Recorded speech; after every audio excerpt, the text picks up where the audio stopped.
Pues bueno, hermanos, ya son creo las 10 de la mañana, ¿verdad? Ya. Y vamos a iniciar nuestra escuela dominical.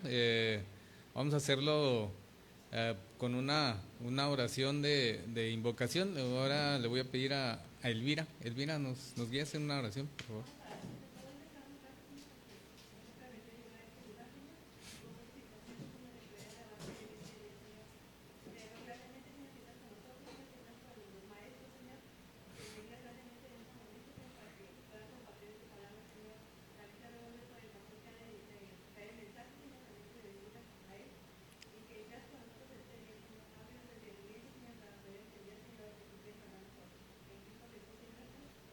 Amén. Bueno, es el momento de iniciar.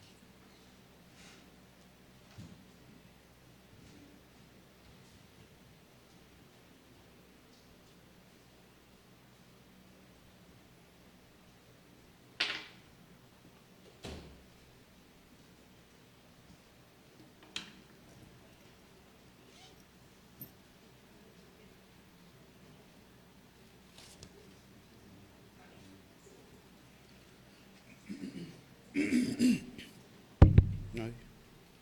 Buenos días, hermanos, Dios les bendiga. En ausencia de nuestro hermano José, que anda iba a ser de vacaciones, pero es de todo un poco. Esparcimiento social, evangelístico, espiritual y congregacional, podríamos decir. Sí. Estamos en nuestra lección 29, hermanos. Ya prácticamente estamos, siempre que llegamos al mes de julio, al instinto, ¿no? Del típico contador, que de enero a junio va como en ascenso, llega julio 1 y ya con el, ya con el puro, gracias, ya con el puro vuelo va uno. Entonces, según mi perspectiva ideológica y psicológica, ya vamos de salida, ¿verdad? Entonces, ya estamos julio, ya para la próxima semana, ¿todavía es julio o ya no? Todavía es julio, pero es el último fin de semana, ¿verdad? Y si llega agosto. Hermanos, estamos meditando en Mateo. Hoy traigo una Biblia y no veo nada. Saben que aquí está. Uno de repente y sus comentarios, ¿no? Tenía, del verbo ya no, una Biblia grande, muy bonita, con cremallera y todo. Y un día ahora en Semana Santa me la vieron y me la chulearon. Y cometí el infortunio de decir, está la orden, de veras sí, me la regalas, y me quedé sin Biblia. Pero bueno, cuiden las suyas porque aquí se pierden, ¿eh? No se les haga raro que el rato yo traigo una igualita a la que se les perdió a ustedes. No se crean. Vamos a estar viendo la lección 29, hermanos, ministerio de Juan el Bautista. Y cuando el expositor dice ministerio, se refiere a la actividad propia de proclamar el evangelio de Dios. Entonces, no vamos a ver como tal, una biografía de Juan el Bautista, aunque es necesario que tomemos algunos datos biográficos porque nos ponen en contexto de lo que era el aspecto cultural y lo que era el aspecto personal de Juan el Bautista. Pero antes de eso, vamos a orar. Padre, te damos gracias esta mañana, mi Señor, porque eres bueno con nosotros. Gracias, Padre, porque tú nos cuidas, nos tienes con bien, mi Señor, porque has estado durante toda la semana con nosotros. Gracias, mi Señor, porque estamos aquí alabando y glorificando tu santo nombre, Señor. Somos pocos, Señor, pero te damos gracias, Señor, porque somos pocos, porque sabemos que el resto de la congregación, Señor, está allá en otra parte, Señor, proclamando tu palabra, mi Señor. Cuida de cada uno de mis hermanos, guárdales con ellos, Señor. Permite que regresen con bien, mi Señor. Por mis hermanos que vienen en camino, Padre, tráeles también con bien. Los que están conectados a través de las plataformas o redes sociales, Señor, Quita de ellos todo distractor y permite, mi Señor, que se puedan centrar en tu palabra. Gracias, Padre, por todo. En Cristo Jesús te lo pido. Amén. Vamos a estar meditando, hermano, en 3 pasajes. Ahí viene, son extractos. Que más quisiera yo que el expositor nos pusiera los pasajes de corrido, pero como decíamos, estamos tomando aspectos muy importantes de lo que es el mensaje, ¿verdad? El ministerio que desarrolló Juan el Bautista. Vamos a estar viendo en el capítulo 3, versos del 1 al 6, y luego nos brincaremos al capítulo 11, versos del 9 al 14, y luego, para confundirnos más, vamos a regresar otra vez al capítulo 3, versos del 7 al 12.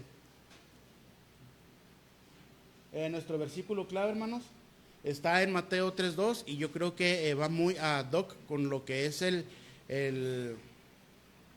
estudio. Y dice así, hermanos, vamos a leerlo todos juntos. Dice, y diciendo, arrepentíos, porque el reino de los cielos se ha acercado. Hay una palabra clave, hermanos, y que va a ser el común denominador de todo lo que es el sermón, todo lo que es el mensaje de proclamación, ¿verdad?, de Juan el Bautista, y es arrepentíos. Y luego, hermanos, esto está muy lento.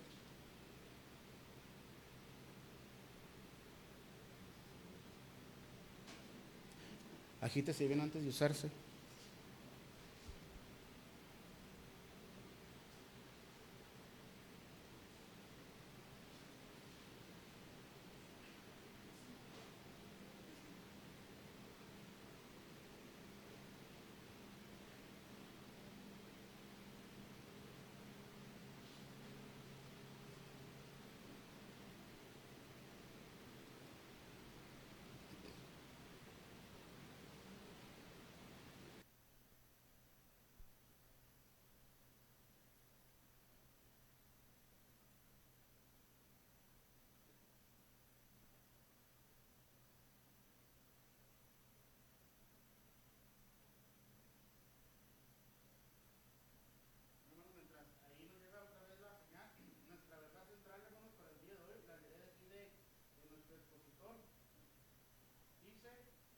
El ministerio y el mensaje de Juan el Bautista, dice, prepararon el camino para el establecimiento del reino de los cielos en la tierra por medio del ministerio de Jesucristo. Nuevamente lo leeré, dice, el ministerio y el mensaje de Juan el Bautista prepararon el camino para el establecimiento del reino de Dios, ¿verdad?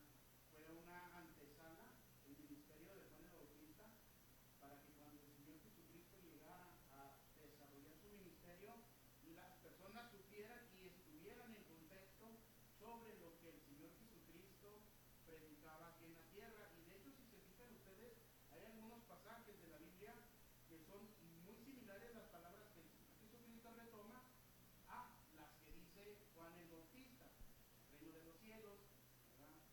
Sobre todo cuando se trata de abordar y de discutir o reprender con los fariseos, usa también las mismas palabras, generación de víboras. Entonces, es algo muy interesante porque nos quiere decir o nos da a entender la aprobación del ministerio de Juan el Bautista como último profeta en esta tierra. Y no solamente eso, lo vamos a ver ahorita en el capítulo 11, cómo se expresa el Señor Jesucristo de Juan. No sé si está listo o no. Ya Matías está sudando. Entonces, fíjense, hermanos, vamos a empezar nuestra meta de enseñanza y aprendizaje para el día de hoy. Dos cosas, hermanos, que debemos de entender, dos cosas que debemos de captar de este estudio. El primero, ¿verdad? Tenemos que aprender, tenemos que demostrar conocimiento sobre la vida de Juan el Bautista, ¿verdad?, en la tierra, y el ministerio que desempeñó. Y el segundo, hermano, es conocer a la perfección el ministerio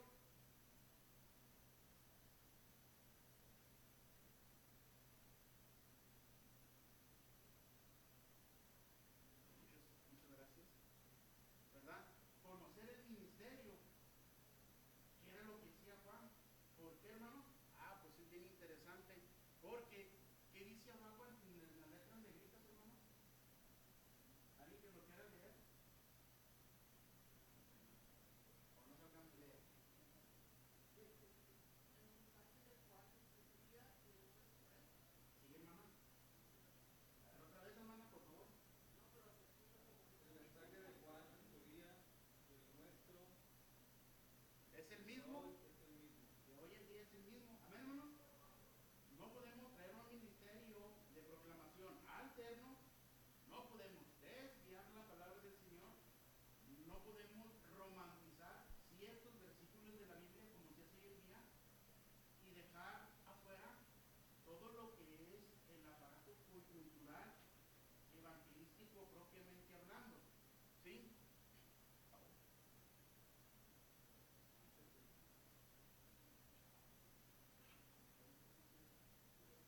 Matías le está presionando los botones que no debe.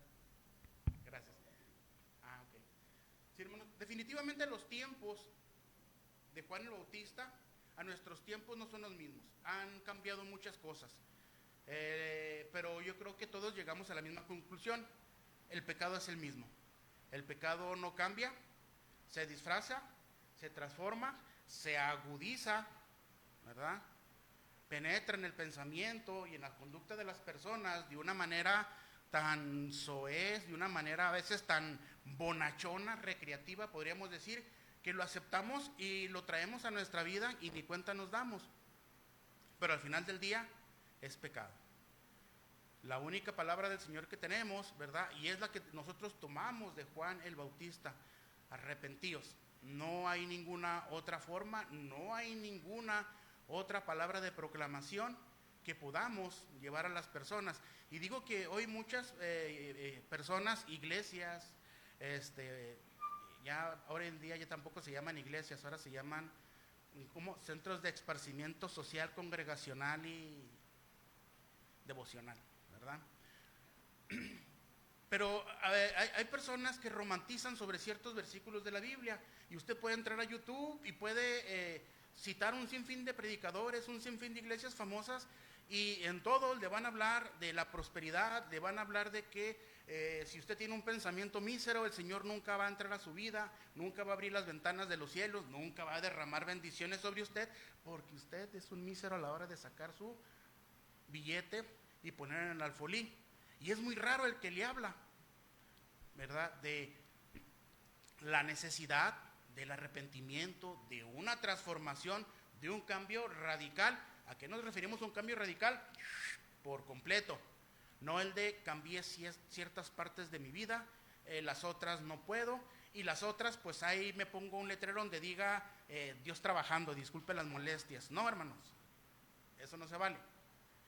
Entonces, Juan el Bautista fue una persona incisiva desde un principio, y creo que ese es el perfecto ejemplo para nosotros poder ser imitadores de él. Ahora, Juan era una persona muy especial, y para saber en qué consistía su persona, pues ahí puse yo una serie de características que él tenía. Y todas esas características, en cuanto usted las lee, se va dando cuenta de la forma, o le va viniendo a la mente algunos pasajes de la Biblia donde usted puede asimilar esa característica con el actuar de Juan el Bautista, y usted va a decir, en efecto, ¿verdad?, ¿cuántas características de esas poseemos nosotros? ¿Cuántas características de esas no poseemos nosotros? ¿En cuántas características debemos de trabajar, hacerlas muy propias para poder llevar el mensaje de salvación, ¿verdad?, para poder decirle a las personas que el reino de los cielos, el reino de Dios, se ha acercado a esta tierra, y la única forma de acceder a él es por medio del arrepentimiento. Fíjense bien. Primero, era profeta, ¿verdad? Y ahorita lo vamos a ver en el capítulo 11, pero lo interesante de que se le catalogara como un profeta, si no mal recuerdo, el último profeta previo a Juan el Bautista fue Malaquías, y eso estamos hablando de 400 años atrás, antes de que llegara Juan el Bautista. Y muchos dicen, lo sediento que estaba el pueblo de la ley, pues no de la palabra del Señor, pero sí de alguien que promulgara la ley, alguien que les diera seguimiento a la ley, pues estaban deseosos. Y aun y cuando tenían a los escribas y a los saduceos, pues nada que ver. En sermones pasados, no recuerdo perfectamente si fue el pastor notario o el pastor Matías, y dentro del sermón dijeron una frase, y viene en la Biblia y es bien interesante, donde se les acusa a los fariseos y dicen, ustedes falsearon ¿qué? La ley. Donde dejaron la ley de lado y empezaron a trabajar con sus asegúnes, y esos asegúnes los llevaron a un extremo donde ni siquiera ellos mismos podían cumplir con la ley, porque la hicieron tan rígida, al grado de que ya ni siquiera podían hacer, al grado de que si movían un dedo tenían que consultar a la ley o al precursor de la ley, al administrador de la ley para ver si era permitido o no. Y cosas tan simples, tan triviales como el hecho de que es domingo, mis animalitos tienen hambre, ¿es lícito darles de comer o que se aguanten hasta el lunes? Cosas meramente sin importancia, ¿no, hermanos? Pero a ese grado estaban ellos viviendo, a ese grado estaban ellos bajo ese influjo de esa ley, porque así mismo la crearon ellos. Y mientras leía lo asimilaba, ¿no? Cuando una persona se pone a dieta por sí sola y llega al punto donde pone de pretexto cualquier cosa para decir no pude comer, y en todo el día, ya para eso de las 6 de la tarde, y lo he hecho yo, ¿verdad? Digo, no he comido nada en todo el día, pero a las 10 de la noche ya no aguanté, y a eso de las 11:30 empaqué todo lo que no empaqué en todo el día. Yo solo mismo me tracé un camino, me forjé yo sola un pseudo hábito del cual yo mismo, ¿verdad?, me encerré, me encasillé y no pude salir, al grado de que lo que estoy haciendo es más, dicen en Parral, peor, ¿verdad? Es más feo y más peligroso que lo que venía haciendo, porque una sobrealimentación en la noche, ir a la cama, es totalmente peligroso, ¿verdad?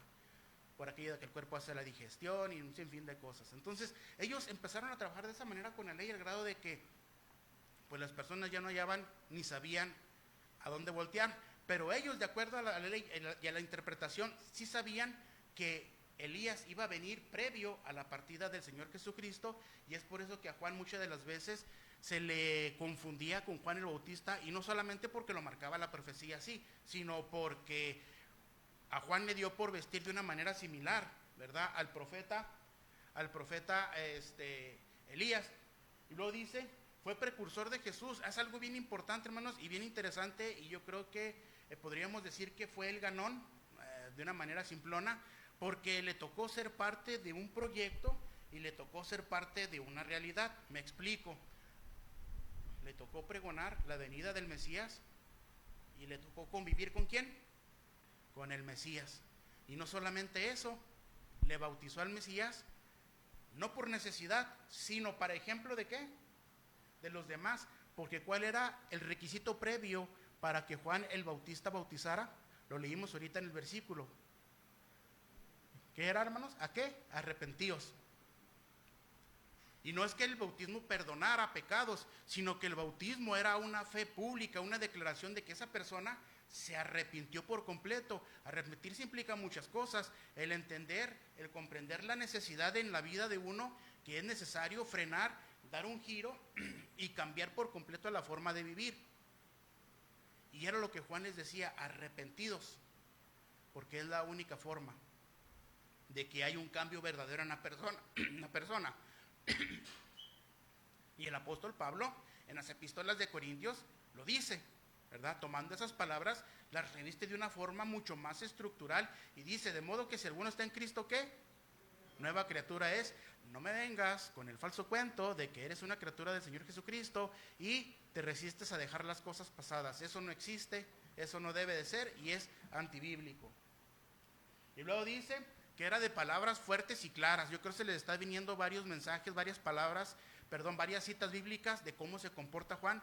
Y si no recuerda las citas bíblicas, yo creo que se le está viniendo a usted a la mente alguna película, ¿verdad?, donde interviene Juan y cómo aborda a los escribas, a los fariseos, al mismo rey, ¿verdad?, y proclama el reino de Dios aquí en la tierra, sin temores y reservas. Híjole, y él sabía que ese tipo de palabras lo iban a meter tarde o temprano en problemas, y así fue, hermanos. Pero eso no fue el pretexto para decir: no, Señor, hasta aquí, ya no le muevo más porque el asunto ya está muy candente. No.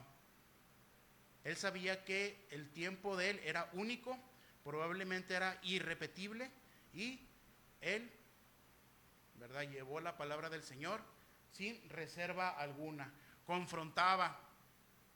No soy muy amante yo de la confrontación, pero bueno, ¿verdad? Volvemos otra vez, se nos vienen algunos pasajes de la Biblia, sobre todo aquel cuando va y le dice al rey: no te es lícito tener a esa mujer porque no es tu mujer, es mujer de tu hermano. Y incomodaba a la presunta implicada, ¿verdad?, que Juan dijera eso. Y por ese motivo fue encarcelado, pero no por eso él cambió. su forma de pensar. No por eso él cambió sus palabras, sino siguió diciéndolo. Dice, era humilde en todos los aspectos, en palabras, en hechos, en tipo de vida, en vestimenta. Entonces, pues bueno, algo digno de aprender de él. Hombre de fe, hermanos, él sabía que muy probablemente su vida iba a terminar de una manera turbulenta por la violencia, por la injusticia que había en aquel tiempo. Mas sin embargo, ¿verdad? Él dice, yo sé para qué estoy aquí, sé cómo puedo terminar. Y eso pues prácticamente no lo escatimo, no lo tomo como una indicación, una precaución para allegarme de seguridad personal, ¿no? Él desarrolló su ministerio como fue. Dice, alto grado de concentración y enfocado en lo que hacía. Híjole, hermano, yo creo que de esa, al menos yo sí les puedo decir, yo sí carezco de eso, ¿eh? Tener un cierto grado de concentración. Si usted ha visto la película de John Wick, ahí aparece esa frase. Cuando el hijo del mafioso va y le roba el carro a John Wick y le mata a su perro, el papá del mafioso le dice al hijo, ¿qué acabas de hacer? Acabas de robarte un carro. Ah, sí, yo le robé a un tipo un carro y le maté a su perrillo y anda ahí chillando por todas las calles. Y dice, ¿no sabes que a quien le robaste el carro es John Wick? Pues no sé ni quién es. Y el Señor desprende esas palabras. Dice, es una persona con un alto grado de concentración que se compromete en lo que hace y no quita el dedo del renglón hasta que no comete, ¿verdad? Hasta que no logra su objetivo. Con eso le estaba diciendo al hijo, hijo, pues no importa si te vas a la China o la Conchina, tú ya estás muerto. Entonces, Juan era una persona con un alto grado de concentración. No quitaba el enfoque, la perspectiva de sus palabras, de su ministerio. No se distraía, no volteaba ni a un lado ni hacia otro, sino simple y sencillamente se enfocaba, ¿verdad?, en lo que le fue encomendado, preparar el camino, esparcer el conocimiento para cuando el Señor Jesucristo llegara, ¿verdad?, a esta tierra y empezara a ejercer su ministerio, las personas supieran y reconocieran fácilmente al Señor Jesucristo como el Mesías, como el Hijo de Dios. Dice, dispuesto a cumplir su propósito a costa de todo. Yo creo que eso encierra algunas de las que ya leímos. Ejemplo de obediencia. Y por último dice, no escatimó el precio de llevar el mensaje. Entonces, fíjese, hermano,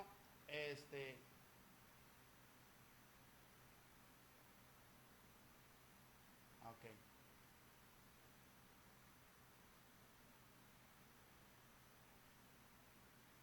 ¿Quién era Juan el Bautista? Vamos a abrir nuestras Biblias, hermanos, en el capítulo 3 de Mateo, y algún hermano que lea por favor el verso 1. Hermanos, ¿qué más quisiera? Yo les decía ir siguiendo un orden cronológico, como lo hace nuestro hermano Matías cuando da las meditaciones, pero bueno, de la forma en que lo tengo, le estructuré de tal manera de que veamos a Juan el Bautista, qué dice Jesús de Juan el Bautista, y veamos lo más importante, ¿verdad?, el ministerio que desempeñaba Juan el Bautista. ¿Qué nos dice el versículo, hermanos? El versículo 1.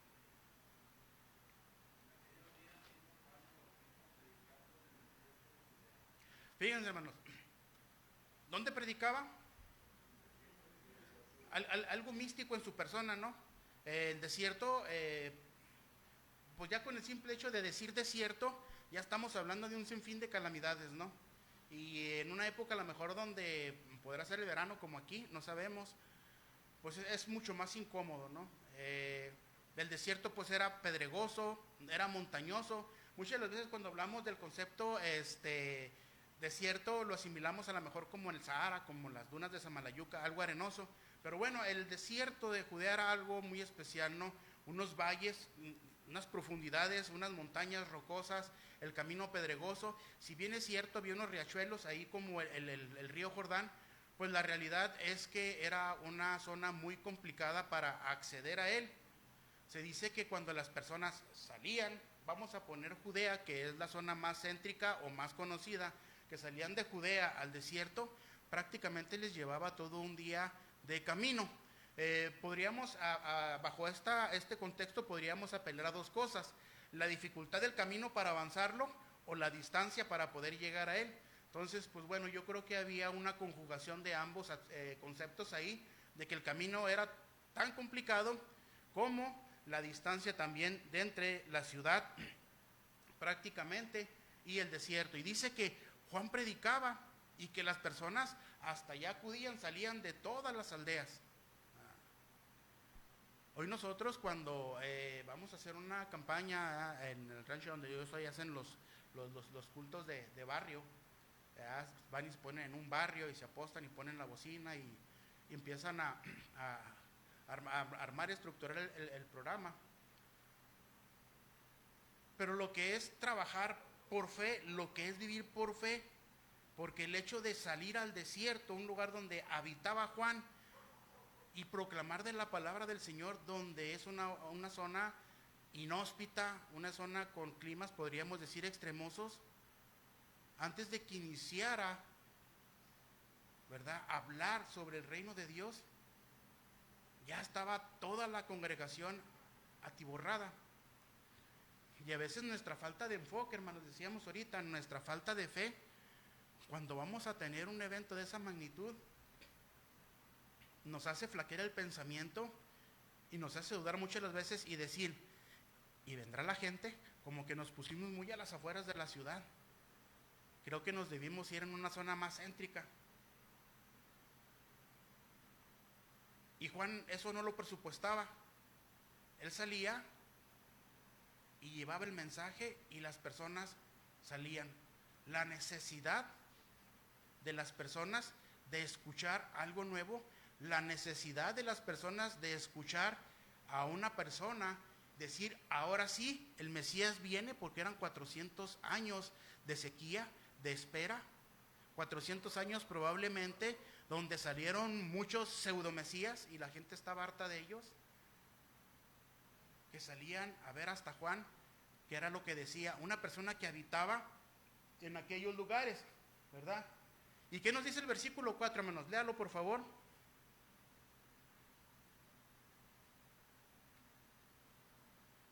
¿Cómo vestía?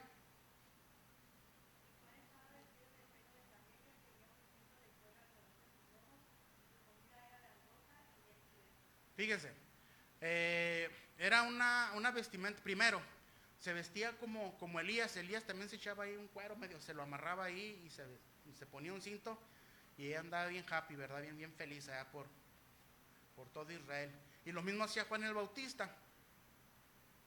El expositor nos dice, hay algo especial que como que se confronta, ¿no?, con el hecho de usar la vestimenta que trae puesta. A lo mejor era algo práctico, algo que le permitía caminar, moverse dentro de lo complicado que era el trayecto de andar por el desierto. Pero el hecho de vestir también una piel, ¿verdad?, sobre todo si no está bien trabajada, ¿no?, con el bien, ¿cómo se les dice?, talabarteada por el talabartero, rasposa, irritando la piel a lo mejor. Pero él así andaba y dice que su dieta alimenticia era miel y algunas, ¿qué?, langostas. Dice el Antiguo Testamento, recordemos que en el libro de los Levíticos, hermanos, ahí viene toda la descripción de la comida, de los alimentos que se podía comer. Y pues bueno, dentro de la dieta básica del israelita en ese tiempo, pues ahora sí que era lo más bajo, podríamos decir, lo que apenas estaba permitido para ingesta alimenticia del ser humano. ¿Qué quiere decir? Se alimentaba con lo básico, ¿verdad? Era una persona totalmente austera, que predicaba, podríamos ir con el ejemplo, la austeridad, ¿sí? ¿Y qué nos dice el versículo 5, hermanos? Esto ya lo dijimos ahorita. ¿De dónde salían las personas? De todas las aldeas, ¿verdad? Iban y se amontonaban para ver el mensaje de Juan el Bautista. ¿Y cómo comenzaba el mensaje, hermanos? Discúlpenme lo incisivo, pero es bien importante. Arrepentíos, ¿verdad? Arrepentíos, porque es la única forma de que la persona evidencie un cambio en su vida. Así de simple, hermanos. Es el primer requisito del perdón. Se hablaba sobre el perdón hace poco. Y pues bueno, hablar sobre el perdón a veces es muy complicado, porque yo creo que en un foro como este podríamos hablar y podríamos decir de una forma simple, se debe dar hasta 70 veces 7, ¿verdad? Y es cierto, se debe dar porque el Señor Jesucristo así lo dice, lo manifiesta. Y no es el hecho de que les cuentes hasta que cumpla 70 veces 7, 490 veces, no sé, ¿verdad? Si las matemáticas no fallan, sino que se refiere a perdonar todas las veces que sea necesario. Pero en este caso, fíjese lo que dice o lo que implica la palabra arrepentíos. Dice que es el primer paso para el perdón, y para tener acceso al perdón, el arrepentimiento debe de manifestarse en nosotros a través de un cambio. Si no hay un cambio, no hay un arrepentimiento, ¿verdad? Si no hay un arrepentimiento, no podemos reclamarle al Señor Jesucristo de por qué Él no me perdonó. Muchas de las veces hacemos polémica sobre si una persona estará en el reino de los cielos cuando fallece o no estará a la diestra de Dios Padre, ¿verdad? ¿Y qué más quisiéramos nosotros asegurar? La realidad es que el Señor Jesucristo, Dios, conoció el corazón de esa persona, y Él es el único capaz de decir si hubo un arrepentimiento o no hubo un arrepentimiento genuino. Y lo vamos a ver más adelante cuando dice, dad frutos dignos de arrepentimiento. Amén, hermanos. ¿Alguna pregunta hasta aquí? Y luego fíjese el versículo 3, hermanos. Regresemos al 3. ¿Qué nos dice el versículo 3?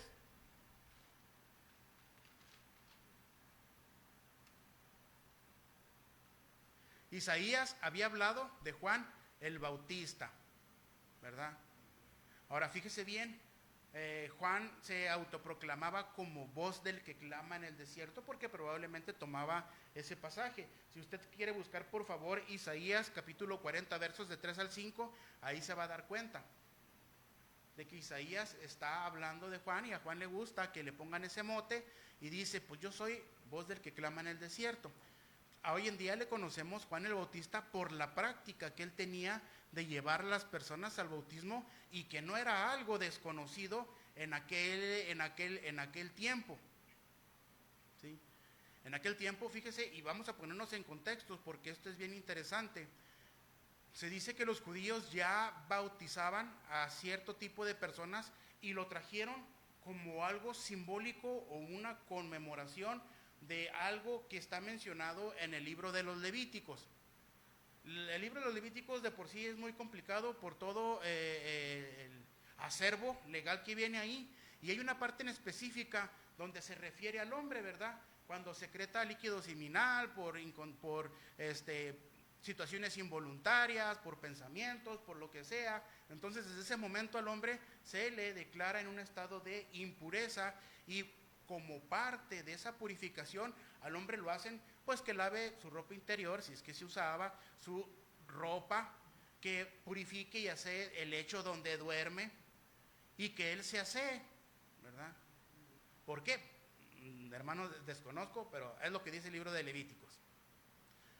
Y los judíos lo tomaban como algo simbólico, y todas esas personas gentiles que querían allegarse al judaísmo, se les bautizaba como una especie de decir, de manera figurada, te estamos purificando para que puedas pertenecer, ¿verdad?, a este grupo de personas especiales. Pero aquí es donde viene lo interesante. Los judíos nada más bautizaban a los gentiles. Un judío no se bautizaba porque ellos al octavo día, que ya habían sido, ¿qué, hermanos?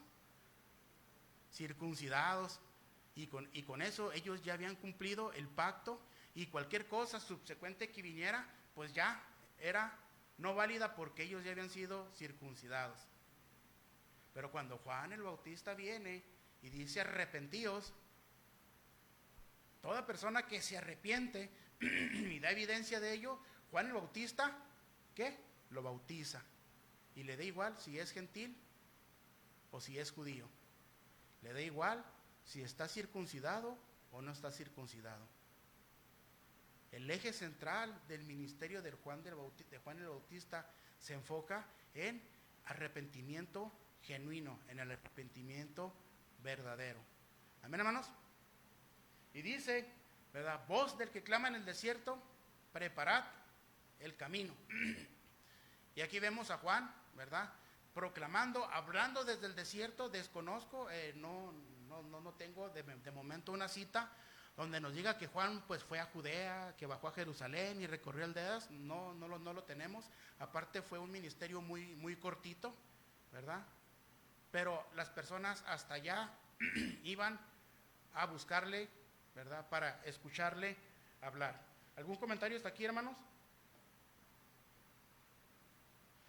Vámonos al capítulo 11, porque el Señor Jesucristo está platicando, está discutiendo con unas personas y a que no saben qué, Juan salió a colación en ese tema. ¿Y qué nos dice el versículo 11? El versículo 9 y 10, hermanos. Versículo 9 y 10 del capítulo 11.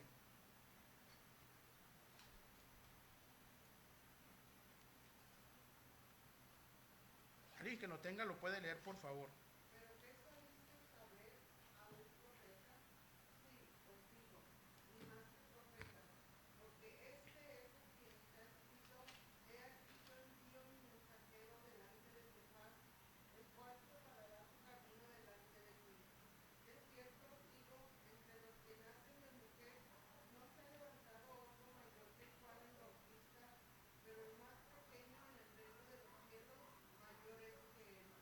Fíjense, sin reserva alguna y sin titubear, el Señor Jesucristo dice que no ha habido alguien como quién.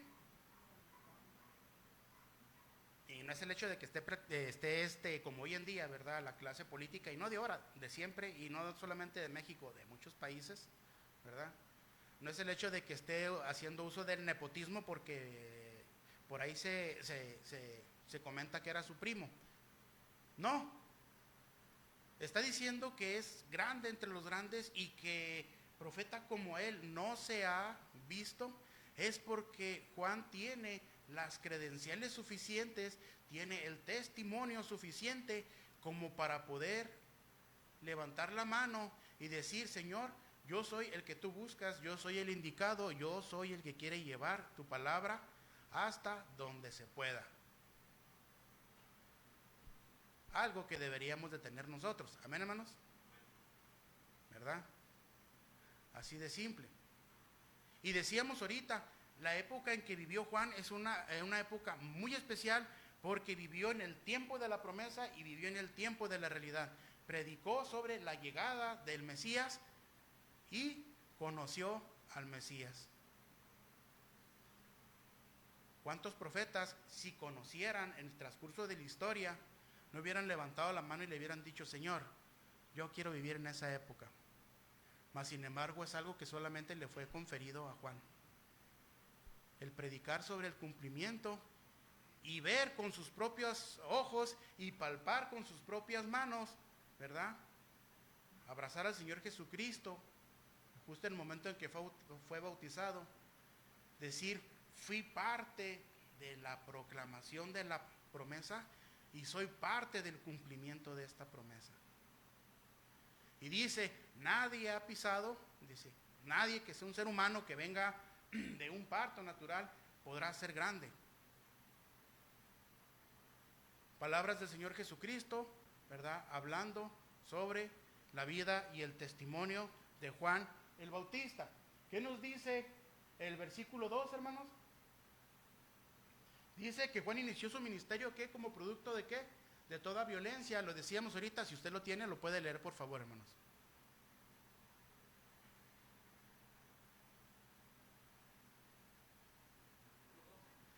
Sí, 12, por favor.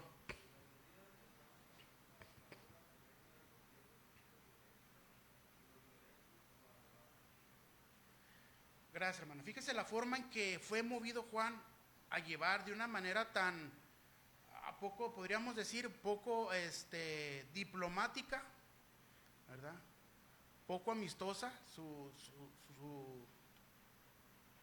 ministerio, que eso no está peleado, ¿verdad?, con lo gentil, que eso no está, el hecho de que sea muy abrupto y directo al hablar, seco, podríamos decir, no lo hace poco gentil, ni lo hace una persona mal educada, ni lo hace una persona apática a la necesidad de las personas, de las demás personas, sino todo lo contrario. Y lo acaban de decir nuestros hermanos en la semana pasada en el sermón, cuando hablaban de Herodes, ¿verdad? Nuestro hermano José cuando hablaba de Herodes, la forma tan singular de esa persona, la forma tan propia de moverse, de aniquilar, de hacer a un lado todo lo que le estorbara con tal de perpetuarse en el reino. Inclusive llegó a deshacerse de familia propia.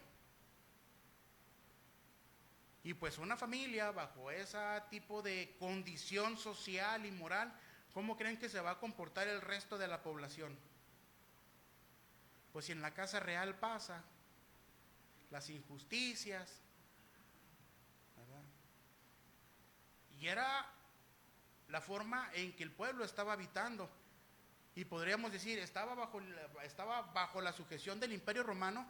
Hermano, les comento que el Imperio Romano había ciertas ocasiones que ni siquiera podía con ellos, al grado de que para el Imperio Romano le era más fácil, era más factible sentarse, negociar con ellos y decirles, yo me voy a meter, voy a estar circunscripto a esta región, voy a estar a cargo de estas actividades, pero con ciertas actividades, sobre todo de carácter legal y religiosas del pueblo de Israel, no se metían para nada. Porque decían, estas personas son capaces de dejarse morir, son capaces de flagelarse y nunca les vas a cambiar la forma de pensar, porque así viene su forma de pensar desde antaño. Por eso con cuestiones de rituales, sacrificios del templo, con los escribas y los fariseos, pintaban una barrera y no se metían para nada. A los romanos solamente les interesaba una cosa, la recolección del tributo, ¿verdad? Entonces, justo es la época en que a Juan le toca vivir y es una época muy, pero muy complicada, ¿verdad? Y fíjense bien, vamos a regresarnos al capítulo 3, hermanos, al versículo 6, porque ahora sí vamos a ver qué era lo que Juan le decía a las personas. ¿Qué nos dice el versículo 6, hermanos?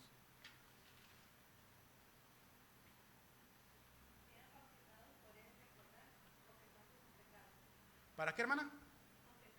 Confesando sus pecados, hermanos. ¿Sí entendemos eso? Las personas confesaban sus pecados para poder ser bautizados. Cuando confesaban sus pecados, automáticamente las personas estaban, ¿qué, hermano? Arrepintiendo de todo lo que habían hecho. Y habla de las personas en general, no habla nada más de gentiles. Inclusive hay pasajes donde dice que iban los escribas y los fariseos también a ser bautizados. ¿Había arrepentimiento en ellos? No, pero pues ellos, como las personas que coleccionan relicarios, ¿no? Hay una película ahí, probablemente usted la está viendo, yo creo que es el perfecto ejemplo. Una película de una momia, y hay uno de los actores ahí que es entre bueno y malo. Digo que entre bueno y malo porque él se hace para el lado de donde está el dinero, porque la trama de la película inicialmente es ir a saquear algunos tesoros de las pirámides de Egipto, ¿verdad? Y hay una persona, un tipo que se pone como guía de las personas que van a saquear, pero al ver que con nosotros hay más herramientas de trabajo y hay más capacidad de investigación, pues se va con nosotros. Y resulta que pues ahí abren el libro de la muerte y empiezan a hacer sus rezos y revive la momia. Y pues bueno, ya no se hizo ni de con los unos ni de con los otros. Ahora quiere hacer un negocio con la momia, pues para ahora sí que sobrevivir. Y cuando la momia se le queda viendo, el señor se rompe su túnica y saca un sinfín de colijes donde trae un relicario, que trae un perro, un gato, y trae un sinfín de colijes de todas las religiones habidas y por haber, pues a ver cuál le pega, ¿verdad? Y pues bueno, no le pegó ninguno. Lo que le pegó fue que el tipo sabía hablar un idioma egipcio antiguo que hablaban los esclavos propios, ¿verdad?, de aquella época, y por eso el tipo sobrevive. Pongamos así a los escribas y los fariseos, ellos traían la ley, traían de todo, traían consigo, y pues han de haber dicho, pues de una vez, vamos a bautizarnos, quien quite, y en una de esas, pues nos pegue. Por eso Juan y el Señor Jesucristo les dice, oh generación de víboras, ¿qué más les dice, hermanos? ¿Quién les enseñó a huir de qué? de la ira venidera. Para los hermanos que son de campo, ¿verdad? Cuando andan con su guadaña o cuando andan con su alfanje, ahí deshierbando, y que para esas épocas pues la hierba crece, porque son épocas de este año donde las lluvias empiezan a humedecer la tierra, y de la noche a la mañana usted ya encuentra tupidito así una carpetita verde donde la plantita ya viene naciendo, y cuando crece usted va con su alfanje o con su guadaña tomándolos, y dentro de las hierbas y lo húmedo pues está una serpiente, y en cuanto escucha el zumbido de la hoja de la guadaña, ¿qué hace la serpiente? Sale, ¿verdad? Asustada, despavorida, porque es un ruido al que ella no está acostumbrado, porque siente o tiene la sensación de que está en peligro, o su seguridad está expuesta. Eso es lo que Juan le decía, ¿verdad?, a los escribas, a los fariseos: generación de víboras. Y no porque fueran muy víboras, en el aspecto calumnioso, sino por esa situación, que en cuanto se miraban en peligro, ellos aceptaban lo que fuera con tal de caer otra vez en una zona de seguridad. Amén, hermanos. ¿Alguna pregunta o comentario hasta aquí? Y vámonos al versículo 8, hermanos. ¿Qué nos dice el versículo 8?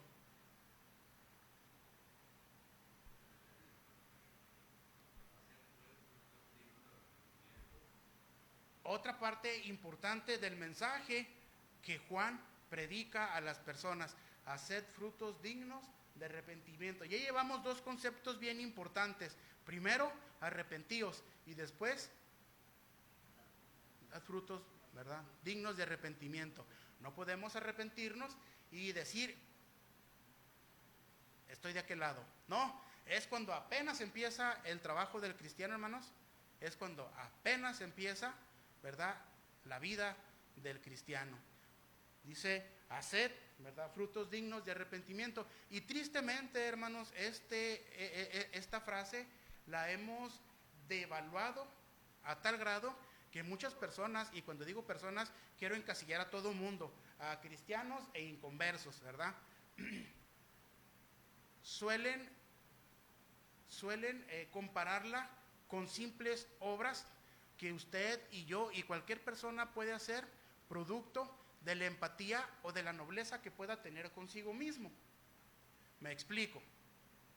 Pasamos por debajo de un semáforo y anda una persona menesterosa, y sacamos una moneda y se la damos, y pensamos que estamos dando frutos dignos de arrepentimiento, cuando la verdad, hermanos, no es así. Simple y sencillamente nos estamos humanizando nuestro sentimiento, nuestra alerta de ayuda a la persona que está desprotegida, porque a lo mejor está sufriendo, ¿verdad?, una enfermedad en su físico, o está impedida físicamente para desempeñar una actividad como la que usted y yo podemos, ¿verdad?, desempeñar, y creemos que estamos ayudando, y es cuando le vamos hurgando, le vamos rascando, y sacamos nuestras propias conjeturas y las hacemos leyes, exactamente como lo hacían los escribas y los fariseos. Ayuda a las personas que necesitan. Estoy dando frutos dignos de arrepentimiento. El Señor se agrada de lo que estoy haciendo. Obviamente el Señor se agrada de lo que estamos haciendo.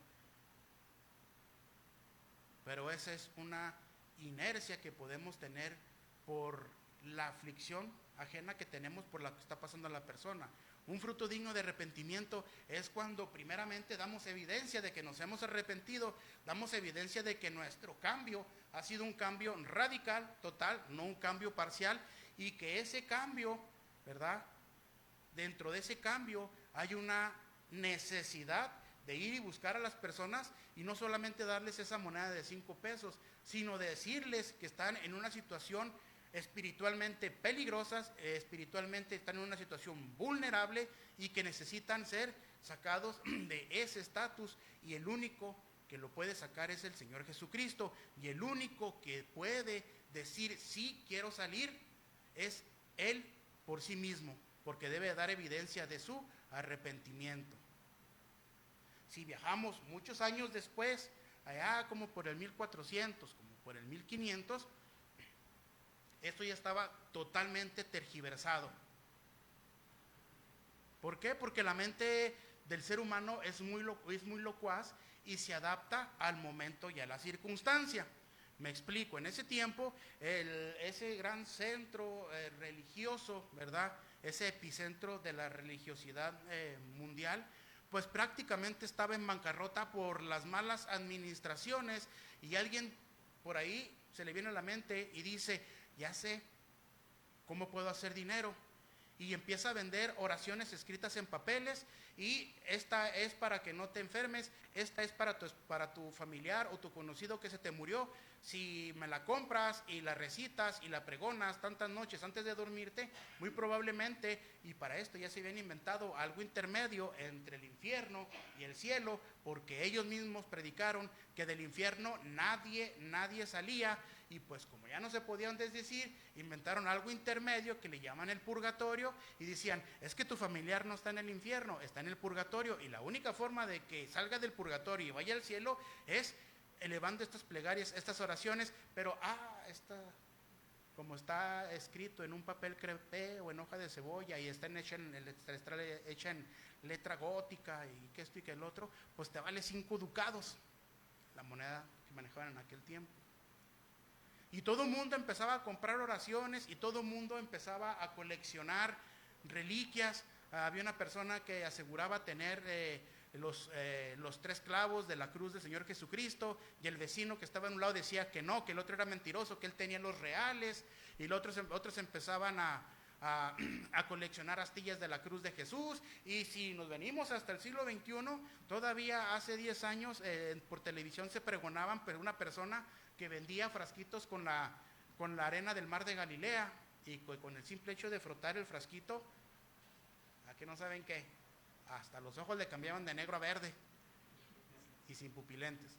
Y había personas que lo compraban.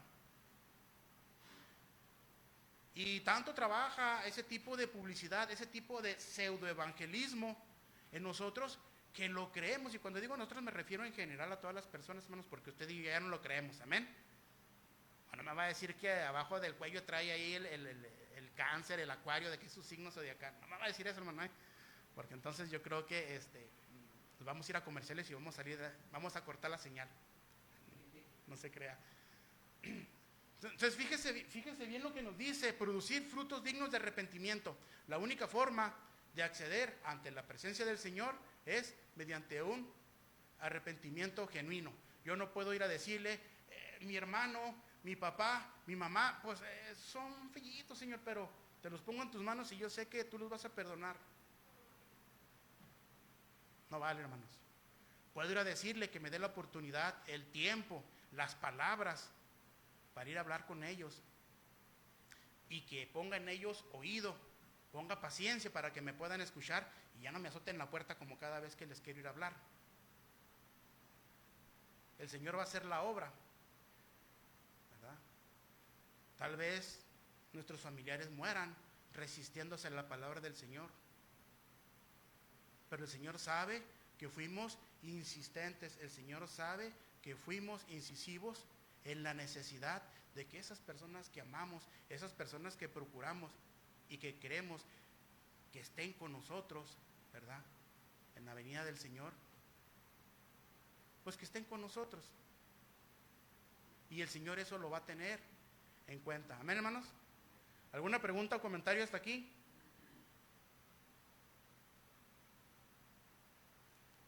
¿Preguntas, hermanos? ¿Comentarios? ¿Todo bien? ¿Vamos bien? Fíjense bien. Y ahí vemos el colmo de la insolencia en ese versículo. ¿Quién lo quiere leer, por favor? Hermanos, ahí no vienen versículos, ahí nomás puse un extracto del versículo. Ya estoy acabando y apenas les estoy diciendo. Ustedes han de estar ahorita. ¿Y para qué quiere que lo lea si ahí está, hermanos? No, literalmente no es el versículo, es un extracto del versículo. Por eso les pido que lo lean de favor. Si usted tiene, estamos en el capítulo 3, hermanos, versículo 8. Si usted lo tiene, lo quiere y lo puede leer, por favor, se lo agradezco, hermanos.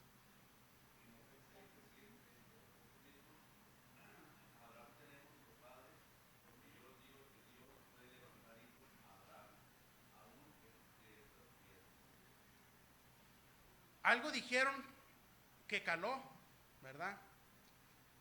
en el pensamiento, en el sentimiento de Juan el Bautista y la forma en que los aborda, pues ahora sí, dicen en mi rancho, le dio machetazo a caballo de espadas. Y es algo con lo que nosotros todavía hoy en día practicamos. Pueden decir, pues eso que dice Juan aplica a los gentiles. Nosotros somos hijos de Abraham, nosotros somos pueblo de Dios, nosotros fuimos circuncidados al 8º día. Soy fiel seguidor de la ley, así literal como viene. No, yo no necesito de esto de lo que está hablando Juan. Es más, yo no sé ni por qué habla de arrepentimiento. El Señor está conmigo y es más, el Señor me ve primero a mí y después a los demás. ¿Y qué les dice Juan el Bautista, hermanos? Pues podrás jactarte, ¿verdad? Que eres hijo de Abraham. Pues somos hijos de Abraham, pues sí. Pero pues si al Señor le place en este momento, pues una infinidad de hijos le pudo haber dado a Abraham en ese momento. Una infinidad de hijos donde ni siquiera tú aparecieras dentro del plan divino, ¿verdad?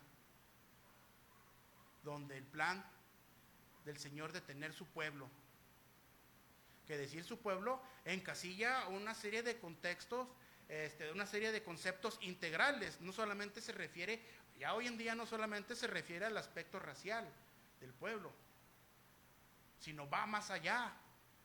Nosotros somos partes del pueblo de Dios, hermanos. ¿Se fija cómo vamos más allá de un aspecto racial, de un aspecto cultural? El Señor nos ha hecho aceptos porque nosotros creímos en su palabra y porque nosotros nos arrepentimos y porque dimos evidencia de un cambio radical en nuestras vidas.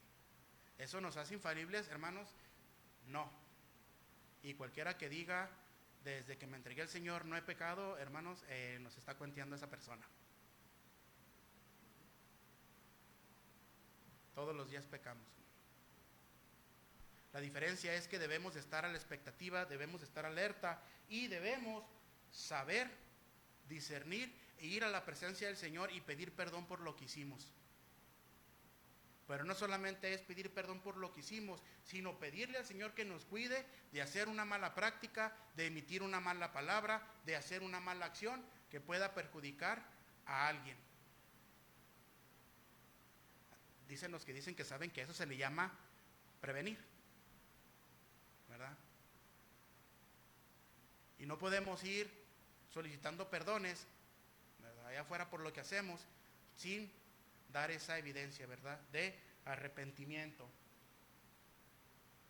Así es que, hermanos, podemos ser bien amigos del pastor. Yo puedo decir, mi hermano Matías, soy su compota, tengo un estatus especial. Mi hermano Jeremías podría decir, soy hijo del hermano Francisco Notario. Hermanos, ante la presencia del Señor, todos somos iguales.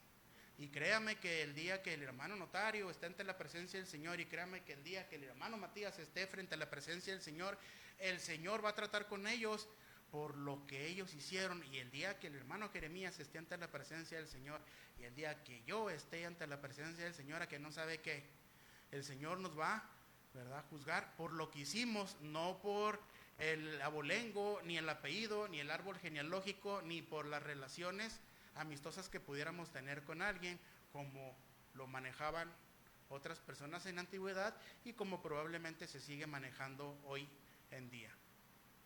Es algo que debemos entender y es algo que debemos de llevar a las personas. ¿Lo van a entender? Sí lo van a entender. ¿Lo van a aceptar? No lo van a aceptar. Pero es la verdad, hermanos. Tenemos que arrepentirnos, tenemos que dar frutos dignos de arrepentimiento, ¿verdad? Y la relación que tengo con Dios es individual y el Señor nos va a juzgar por lo que hacemos. Ya para terminar, hermanos, pues bueno, tenemos, al hermano se me hace que ya me sacó de la señal porque ya está unas 11. Sí, estaba esperando a que lo dijera. Condénate tú solo. Ok, dice, hermanos, que el versículo 11, ¿qué dice el versículo 11 ya para terminar, hermanos? ¿De quién está hablando ahí? Juan, del Señor Jesucristo, ¿verdad? Hoy nosotros nos bautizamos no para perdón de pecados, hermanos, no para ser salvos. Nos bautizamos porque primero es una ordenanza del Señor. Nos bautizamos porque estamos dando evidencia, fe pública de lo que el Señor ha hecho en nuestras vidas, porque estamos demostrando de que somos personas verdaderamente arrepentidas y estamos mostrándole a las demás personas que es lo mejor que nos pudo pasar en la vida. Obviamente el bautismo tiene un simbólico al momento de la emersión, pero eso es lo que nosotros estamos, ¿verdad?, evidenciando. Que queremos ser parte de ese grupo, queremos dar fruto dignos de arrepentimiento, queremos dar evidencia de lo que el Señor ha hecho con nosotros, ¿verdad? Y que el Señor Jesucristo nos va a bautizar en el fuego y con el Espíritu Santo, pero eso lo hace desde el momento en que usted le dice: Señor Jesucristo, perdóname. Desde el momento que el Señor Jesucristo le perdona sus pecados, usted ya ha sido sellado, ¿verdad?, con el Espíritu Santo, con el fuego santo, y usted ha sido apartado para la honra y gloria del Señor. Si se bautiza o no se bautiza, eso no le hace más ni menos salvo, ¿verdad?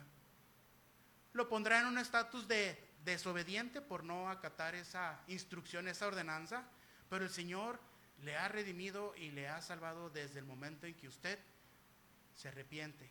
Desde el momento, dice Juan a todos sus escuchas que están ahí, desde el momento en que te arrepientes. Por eso él dice que bautizaba a todas las personas que se arrepentían, no que bautizaba para perdón de pecados. No, los pecados ya habían sido perdonados justo desde el momento en que esas personas se arrepintieron. Amén, hermanos. Y ya para terminar, hermanos, pues bueno, una pequeña reflexión que viene en el expositor. Dice: este sermón fue enviado por Dios por medio de la vida y los labios de Juan, hermanos. Y dice, y a propósito, todos sabemos, le costó la vida. Además, este sermón fue aprobado por Jesús. Lo acabamos de ver, hermanos, también. Dice, porque él fue bautizado por Juan el Bautista. Aprobación fidedigna de el ministerio de Juan el Bautista y de las prácticas que hacía de bautizar a las personas. Ya vimos ahorita el origen del bautismo. Dice: es mi oración que ustedes consideren seriamente las verdades eternas presentadas en este sermón y las acepten como su única esperanza eterna. Y volvemos a terminar con esa frase con la que iniciamos al principio. Dice: el mensaje de Juan en su día y el nuestro de hoy es el mismo. Y si usted escucha en paralelo algún sermón alterno, hermanos, sin profundizar le puedo decir, es una vil mentira. Ni dando ofrendas, ni comprando sermones, ni dando buenas obras, ni creándose sus fundaciones de pies descalzos, o no sé cómo se llama esta chica. Pero bueno, hermano, eso es bueno porque le demuestra ser una persona con educación, con principios, con un sentimiento muy, muy fino hacia la necesidad de las demás personas, pero hermano, eso no lo va a hacer salvo. ¿Dios se lo va a tener en cuenta? Pues probablemente sí, pero de acuerdo a las Sagradas Escrituras podemos asegurar, no va a ser parte fundamental del palomazo que el Señor le va a dar cuando le va a decir: buen siervo fiel, sobre todo en lo poco fuiste fiel, entra y gózate en el reino de tu Señor. Se requiere más que eso y lo acabamos de ver. Amén, hermanos. Vamos a orar para quedar despedidos. Padre, te damos gracias, mi Señor, esta mañana porque hemos aprendido, Padre, de tu palabra, Señor. En efecto, el sermón, Señor, de hace un par de milenios no ha cambiado, Señor. Sigue vigente hasta el día de hoy porque el pecado hasta el día de hoy sigue vigente, Señor. Padre, permítanos predicar palabra tuya, Señor, palabra plasmada en las Sagradas Escrituras, Señor. Permítenos tomarlo tal cual y como viene, Señor, y no tergiversar ni poner versiones alternas, Señor, porque seríamos culpables, Señor, seríamos timadores el llevar algo ajeno a lo que tú has dicho, Señor. Sería catastrófico, Señor, el hacerle ver a personas que pueden acceder ante tu presencia por ciertas cosas que tú no has, Padre, puesto en tu palabra, mi Señor. Permítenos hablar con la verdad y que las personas puedan acceder a ti a través de la verdad, Padre, y no engañadas y timadas como pasa el día de hoy, mi Señor. Quédate con nosotros, pues, Padre, ahora y siempre, en Cristo Jesús te lo pido. Amén. Dios les bendiga, hermanos.